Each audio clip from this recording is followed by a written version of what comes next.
Okay, so we're at the TK, and as promised, I'm going to take you into where I'm going to do the walk, right? Now you can see here, it's a bit flattened down.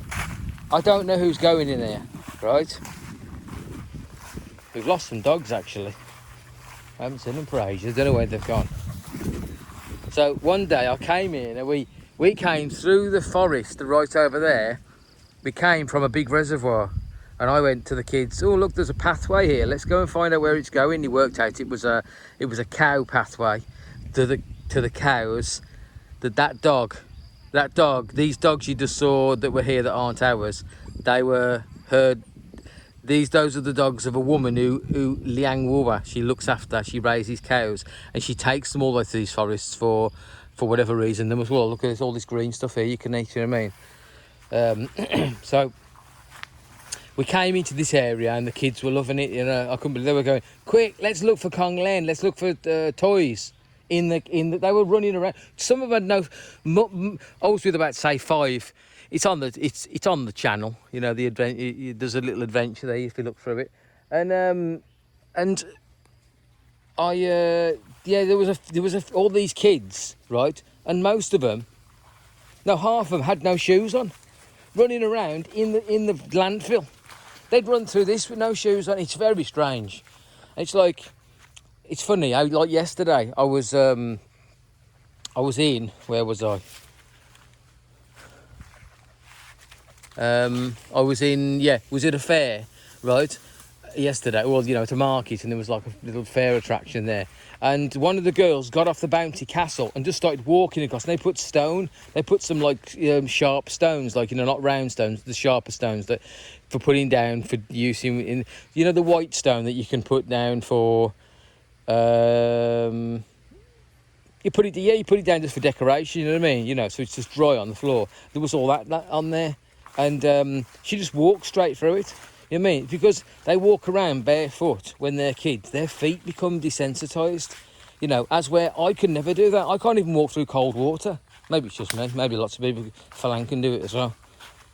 Right, so this here, look, you see, this would be a great one to come with the kids.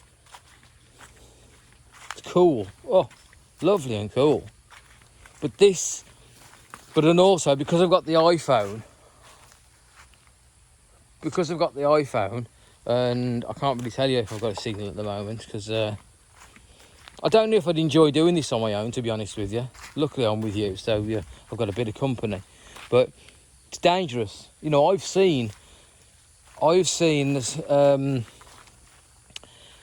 there's some dangerous snakes here. There's the most dangerous snakes that you can think of occupy these lands, right?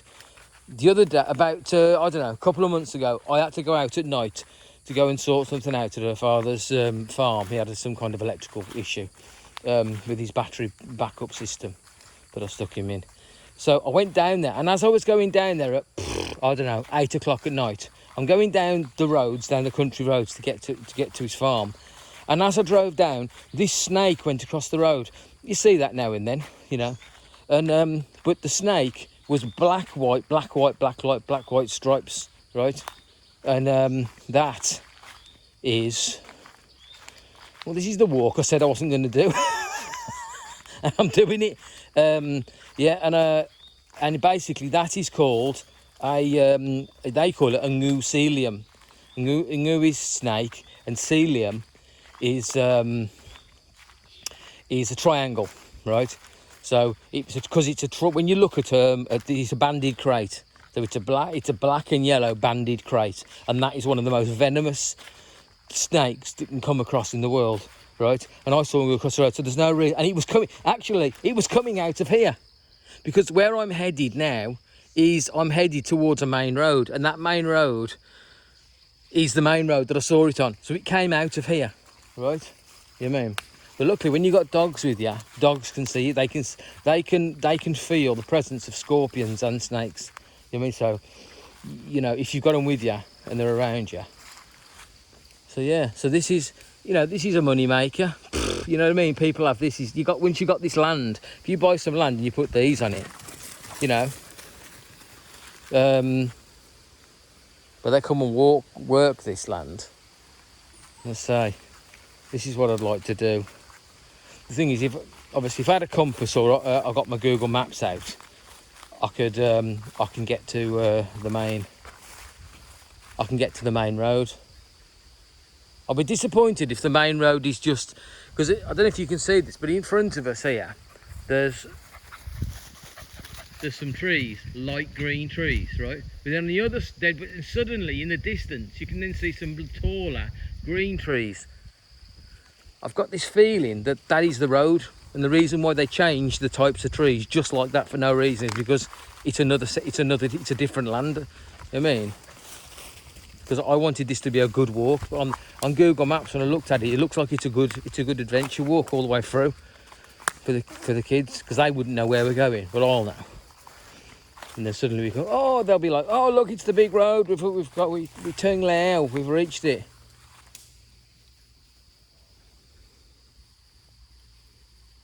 And that is a palm plantation in that direction, and I know that palm plantation goes up towards the reservoir, which was dry as a bone. I've never seen it like it ever, right? In the time we've been coming here, but yeah, it was dry as a bone. It was very, very strange. It was a deep reservoir, and then it's because I think it must be just that last rainy season when I was here, you know, because I came here. Well, no, I came here in early February, halfway through February, after doing my quarantine in the hotel in Bangkok, and yeah, I do hope this isn't the main road. It looks very like it could be, and yeah. So and then I came here, so it would have been halfway through February. Then we're going into March. When you got into April Songkran, you know, that's the hot season. That's when it gets hot. But then the heat dies down. If I say the heat dies down, it's more to the fact that, like, it's a lovely day today. It's more for the fact that it's cloudy. Tell you what, you don't want to lose your bloody way out of here, you know. I've just walked into here, but I don't know my way back. You know what I mean? Well, I say, you know, I'd literally just be walking in a general direction, you know. And you just walk through some trees.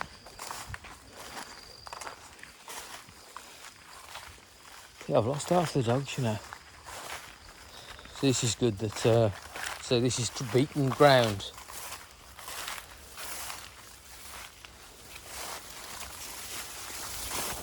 So this is when you can have problems, I'm telling you. When you come to a place like this. Wait there a minute. This is the outside of the, this is the reservoir. Well, that's good. Oh, right, okay. Yeah. I get it now. Right. So the last one on the video where we find our way through the forest and we find the landfill site, the Borkaya, right? That was further down there, and that's why you end up in here.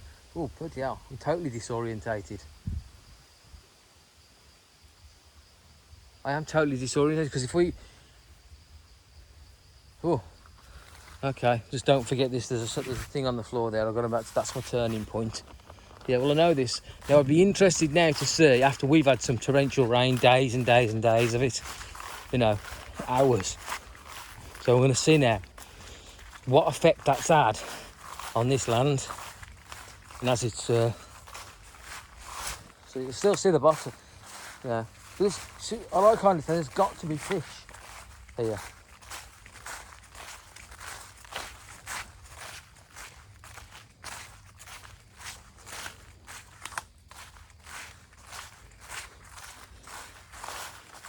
There's got to be, you know, this here will have had fish in it. It's undisturbed, no one's fishing in it here. It's been here for years and years and years. It will have had fish in it. Then it went dry. What happened to all the fish? You know. But because these are all they're sort of snake-like fish.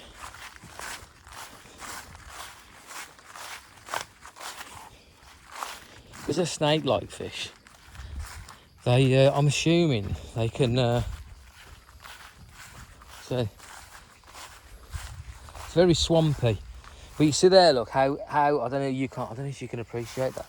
That there is dark. That's where someone's going down there, and he's making his way down. And there's a guy here who catches bachon, which is the snakehead. Then you get the giant snakehead, which is a great big one, which looks to me like a completely different species, but they just call it a giant snakehead. And what I wanted to do was come here. Now you get these lovely cloudy days. I wanted to come here in a boat, you know what I mean? But it's so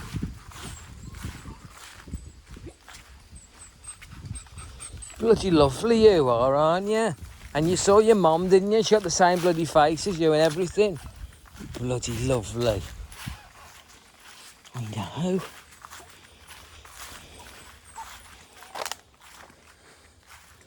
See, it's a lot wetter.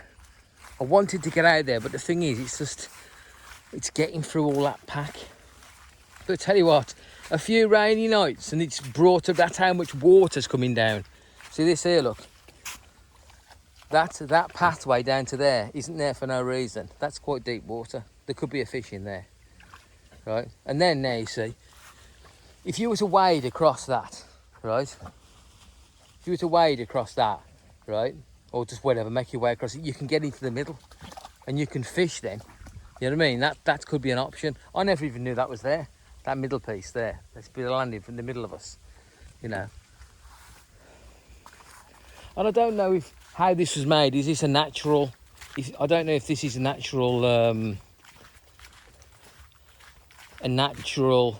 piece of low water, low land. See here, look.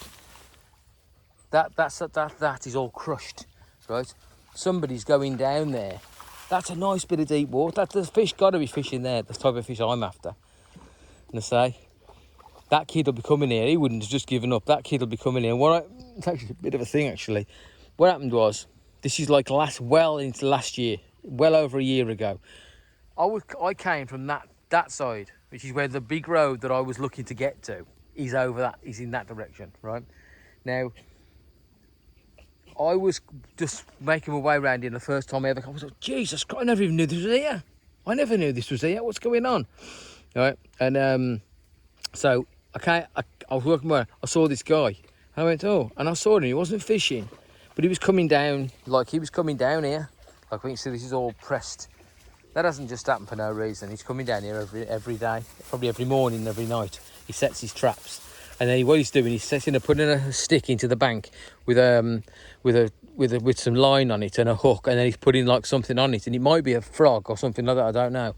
Right, and then what they do is they come along and they'll actually jump out the water to get these frogs and stuff. Sometimes people, they just dangle them above the water and they'll just jump up and go, I'll have that. You know what I mean? And that's what he was catching. I remember saying to him, well, can't you catch one? Do you catch one with like fishing rods? And he said, no, you can't. You know what I mean? So, because you don't see a lot of that here, to be honest. They're harpoon fish here, actually. Like I saw a guy the other day with a big fish, and then I spoke to his family a couple of nights ago and said, did he catch that? And he says, no, didn't catch you with didn't catch. I said, what bait did you use? And it's like, no, didn't catch you with bait.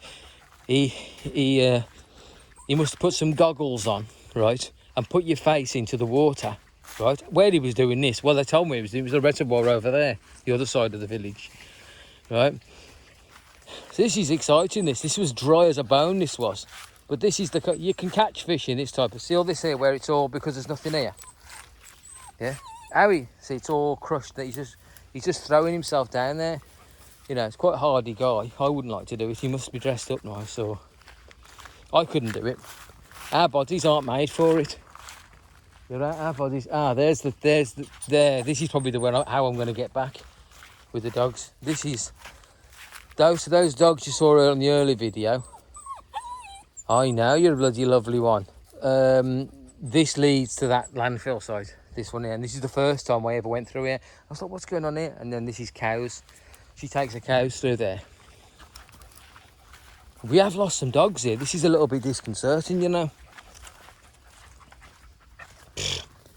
But they'll have to make their way back. This dog at the front, the one that's running in the distance there, right? The big black one, brown one. What happened with her once was actually on the big road over there, right, we're driving back and she just decided out of nowhere, much the little little kid, he was crying and everything he was, she just jumped out of the sidecar, the Seleng, she just jumped out the Seleng and and landed on the. I'm talking, we were doing like about 20. We were doing about 30 mile an hour, right? And she jumps out and lands on the road. I drove right over her, as you generally do. Yeah, oh, this is exciting. This is. We've got this water here now. This was dry as a bone. This was. It was just mud. There's got to be fish in here. Yeah, see here. He's scrabbling all the way down. I'd love to just sit here in a chair and watch him come. You know what I mean? Oh yeah. So what happened was, yeah. So I got waylaid on that story. So what happened was, thing is, you got to watch her. Whenever I come with her here and ever do any fishing, she sees the lure that I've got, the rubber frog or whatever it is. I'm throwing it out, and she runs after it, and she starts swimming all the way out. You know what I mean? She's a good swimmer though. Yeah. So I see him, and he said, like, you know, I'm catching them like this a lot. It's a long time ago now. So anyway, basically, he wasn't using a rod and reel. So then I was like, okay. Then somehow I realised how he was doing it, whether he told me or whatever. So what I did is I started, because, you know, fishing line's not that expensive. What I started doing is casting out into the middle, like just a hook with a piece of barbecue chicken or something, like, you know, because they're always like, you can buy barbecue chicken around the place and stuff like that, bit of pork, bit of chicken, whatever, on the hook, and cast it out. Left it there, you know what I mean? And then what I'd do is I cut the line, and then I'd come back to it later on, maybe the next day, or I'd go there. Oh, I'd be so impatient, I've got to get there the next night. So then, it's nice walk. That's a good walk, this is, isn't it? With the dogs. Which it's not so sunny though, is it? Because it's overcast. Yeah. Oh, that's lovely. That is. That's lovely. That's a decent amount of water there. You could throw a frog out right into the distance there, just pull it all the way back and just see what decides to go for it. You know what I mean? That's nice, that. I'd like to see, like when I was at the Mekong yesterday, but there, this will be him as well. All this, the fact that it's all beaten, the ground is, you know what I mean? He'll stick us, what he'll do, right at the water's edge there, he'll stick a stick into the ground. He'll stick a stick into the ground that's got a hook on, and I say he'll put a bit of some kind of lure on there. Either it'll be a frog, you know what I mean? But then so what happened was, I decided I'm going to do it. So I start doing this, like I think to myself, well, I'll do something that he can't do, and I'll just cast out, I'll just cast out the middle, you know what I mean? And just leave a bit of a chunky chicken on the end of a what's-in, just leave that there, you know what I mean? And see what happens. So I'd come back, and every time I came back, whether it was like, sometimes it'd be hours later, right, and sometimes it'd be the next day. And what had happened was, even in spots, I wasn't doing it in spots like this, right? I was doing it in spots where there weren't his spots, because I was able to cast from anywhere, right? What he'd done, I'd come back, and the line that I'd sent out, right, it was all pulled back in, and it was just like, it wasn't like, it should have been a tight line out into the middle, you know what I mean? And just either still there, or, you know, should have been a fish on the end of it. And it was all pulled in, and just a complete mess. Do you know what I mean? And it happened every time. And I got to the point where it was like, well, what am I going to do? You know what I mean? Oh, look at little Scamp. He's having a lovely little time, isn't he? Little doggy paddle. It's funny how do they know when they jump into the water? How do they know they're going to be able to swim? You know? And you're a bloody lovely one, you are, aren't you? Little mama. We've lost two dogs. So she made, like the story that I was telling you there about how, yeah. So she decided that she was going to jump off the sling, and then we go driving off. She was in the distance now. We've gone, right. I've turned her, stopped, and turned. Dan's going, hey! He's crying. Oh, he can't, because obviously he's going, mama. And then I said, so we went back, and then she must have been confused. Instead of running back to me, because she was so far away from me, she couldn't see me, right? And then, so we start riding back towards that, and she ran in the opposite direction, and then she ran into a field, into a forest, which would have been this forest here that we came into when we first came into the rubber tree plantation there, before we got into this reservoir. And then she just ran off, and I was like, oh shit, you know what I mean? And then Dan was crying and going, and then we were driving along, and we were calling Mama, like, you know, because that's her name, Mama. And then he was going, Mama. Oh, it was sweet. Yeah, and then we got home, and then a little bit later, she was at home. She'd managed to get herself from here, well, from the big road over there. You wouldn't want to walk from there all the way back home. And she got back home, so they know. So let's hope the other two dogs are going to be okay. And if they're not, they'll attach themselves onto the dogs from the woman who looks after the cattle woman, or as they call them, the wooer woman. Nak Liang Wooer, the person who raises cattle. Yeah, I could definitely come and swim. I could definitely come and do some from here. I could cast out there, so that's going to be my next thing. I'm going to go and get my rod. I'm going to come down and just do some casting of a frog. I just keep pulling it back and just see whether something jumps it, you know. But you never see anybody doing it. But I don't even think a lot of people even know this place is here, because it's like, it's difficult to get to. You have to come, you come through some rubber plantations where no one ever comes here. But the kids here are a dead loss. You know, they literally, all they want to do is just ride around, you know, whatever they are, 10 years old, they just ride around on motorbikes, or, you know, that's it. Or they just sit on a phone playing games. That's all they do. They don't do nothing. Not like when we were kids. Then again, they could go for Western kids as well now. But yeah, I'd like to, because I could get my boat down here, you see, into there, and because there's enough water in it for me to float through that. A bit of work, you know what I mean? But you could say, how about just casting first? Just have a cast first, because you never know. You might cast for like 30 minutes and don't catch anything. Well, bloody hell! If I can't catch anything, if there's no life here from the just cast out to the middle, you know.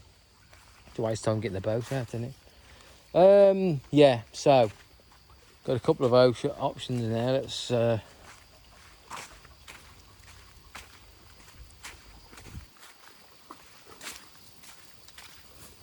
oh, Cygok, you're a bloody lovely one, you are. Yeah, oh, that's lovely and deep, that is. Right, what we'll do now, we'll go round, we'll see how deep it is.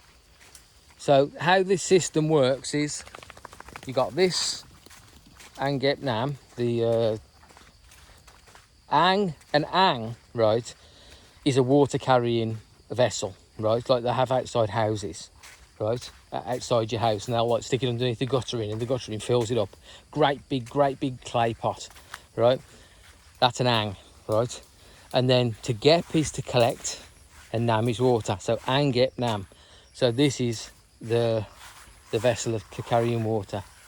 So if we can get down here without killing myself or getting bitten by a snake. I say, I've seen snakes here. Before I knew what a bandy crate was, I saw another bandy crate, a small one. I've seen 3, I think. Right, now this is how deep this water can get. I've seen this. So what happens here is water, when this is full, water will cascade. I've seen water so deep, it's constantly, for the whole time I've ever come to this place, constantly, you can hear it filling, and it goes through there's 2 great big pipes there, tall, and then they rush out, water will go out there, and then basically there's like a river on the other side of it. At the moment it's dry, right? But yeah, there's plenty of places to, I say, if you're brave enough, right, you could just make, like, there's places to go here. You could cover yourself up in enough clothing you know you're not going to get.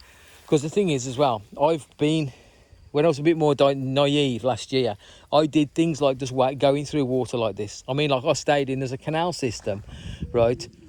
And me and the kids, we went through this canal system and swam all the way through it. Do you know what I mean? Yeah, with the kids. And he had little Dang, who, you know, who was small, and we stuck him in like a rubber ring and stuff like that. No, we put him in a big washing up bowl, a big wide washing up bowl, a big one, and we stuck him in that. Places like this, you could fish through that. This water here, there'll be fishes going through that. What? Ants. The thing about fucking Thailand, there's fucking ants everywhere. That one just stunk me. See, the ants we get, they don't do nothing. Yeah, these ants, they either bite you, which are the good ones, or Hey, oh. Like that there, these black ants, you don't want them. You know, it feels like someone just got like a hot tip and just gone and just burnt you, and that's when you know about it. Yeah. So yeah, that was just cascading over there. So can you imagine how much deeper that would have to be, right? But there's a chance that we could end up at those times. It's July now. You know what I mean? August, September, October's the cool season. We ain't got much time for this. I've got a feeling that last year, right, was an extraordinary year for water, and I just didn't know that, you know. Right.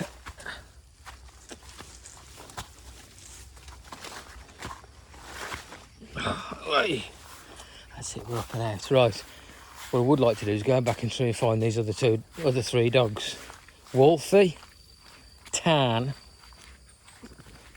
We've got to find bloody Wolfie and Tan. So how many bloody dogs are we down? Cygork and little Scamp. Scamp and Cygork and Mama. Mama's got 2 children. One of them stayed at home with Duck Dicks, that's it. So we've got Tan and Wolfie. So let's go back and see if we can find them. Okay then. That's lovely. Just nice. Alright, let's go. See you on the next adventure.